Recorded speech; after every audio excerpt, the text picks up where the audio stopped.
CPM-ന് കീഴടങ്ങുന്ന സമീപനമാണ് ബിനോയ് വിശ്വം സ്വീകരിക്കുന്നതെന്ന് സംസ്ഥാന സമ്മേളനത്തിൽ വിമർശനം. പൂരം കലക്കൽ മുതൽ കസ്റ്റഡി മർദ്ദനങ്ങളിൽ വരെ പോലീസിനെ വെള്ളപൂശുന്ന സംസ്ഥാന സെക്രട്ടറി ബിനോയ് വിശ്വത്തിനെതിരെ ആഞ്ഞടിച്ച് CPI സമ്മേളന പ്രതിനിധികൾ.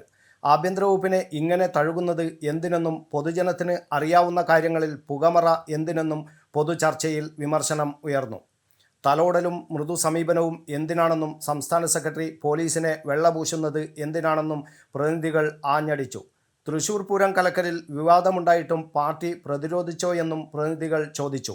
ഇരയാക്കപ്പെട്ടത് കെ രാജനല്ലേയെന്ന് പത്തനംതിട്ടയിൽ നിന്നുള്ള പ്രതിനിധികൾ വിമർശിച്ചു. ആഭ്യന്തര വകുപ്പിനെ ഇങ്ങനെ തഴുകുന്നത് എന്തിനാണെന്നും പോലീസ് പ്രവർത്തിച്ചത് BJPക്കും RSSനും വേണ്ടിയാണെന്നും സർക്കാരിൻ്റെ നല്ല പ്രവർത്തനങ്ങൾക്ക് മങ്ങലേൽപ്പിച്ചുവെന്നും വിമർശനം ഉയർന്നു. പൂരം കലക്കൽ വിവാദത്തിൽ മന്ത്രി കെ രാജനാണ് സർക്കാരിന് മുന്നിൽ പ്രധാന പരാതിക്കാരൻ. ADGP MR അജിത് കുമാറിനെ സംരക്ഷിക്കുന്ന സർക്കാർ നടപടിയിൽ പരസ്യമായ എതിർസ്വരവും CPIക്കുണ്ടായിരുന്നു. എന്നാൽ കസ്റ്റഡി മർദ്ദന പരമ്പരകൾ അടക്കം സമീപകാലത്ത് ഒന്നുമില്ലാത്ത വിധം പോലീസ് സേനയും ആഭ്യന്തര വകുപ്പും പ്രതിരോധത്തിൽ നിൽക്കെ രാഷ്ട്രീയ റിപ്പോർട്ടിൽ പോലീസിനെ വാനോളം പുകഴ്ത്തുകയായിരുന്നു ബിനോയ് വിശ്വം.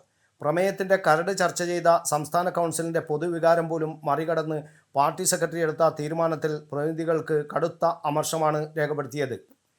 തെരഞ്ഞെടുപ്പ് അടുത്തിരിക്കെ സർക്കാർ വിമർശനം രേഖകളിൽ ഉൾപ്പെടുത്താതെ നോക്കണമെന്ന ന്യായമാണ് ബിനോയ് വിശ്വത്തിൻ്റേത്. എന്നാൽ പൊതുജനത്തിന് അറിയുന്ന കാര്യങ്ങളിൽ പുകമറ എന്തിനെന്ന് ചോദിച്ചുകൊണ്ടാണ് പ്രതിനിധികൾ വിമർശനം ഉന്നയിച്ചത്. പരാതി ഉയർത്തിയ മന്ത്രി കെ രാജനെ പിന്തുണക്കാൻ പോലും പാർട്ടി സംവിധാനത്തിന് കഴിയുന്നില്ലെന്നും വിമർശനം ഉയർന്നു. വെളിയം ഭാർഗവനും CK ചന്ദ്രപ്പനും ഇരുന്ന കസേരയാണെന്ന് ഓർക്കണമെന്നും പ്രതിനിധികൾ പറഞ്ഞു.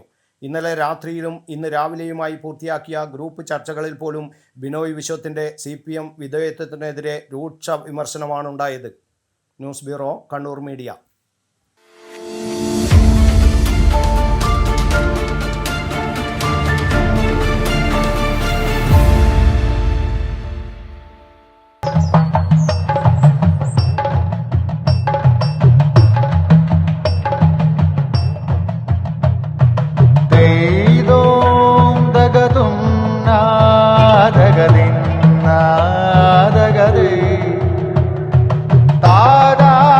Relax. Redefine yourself.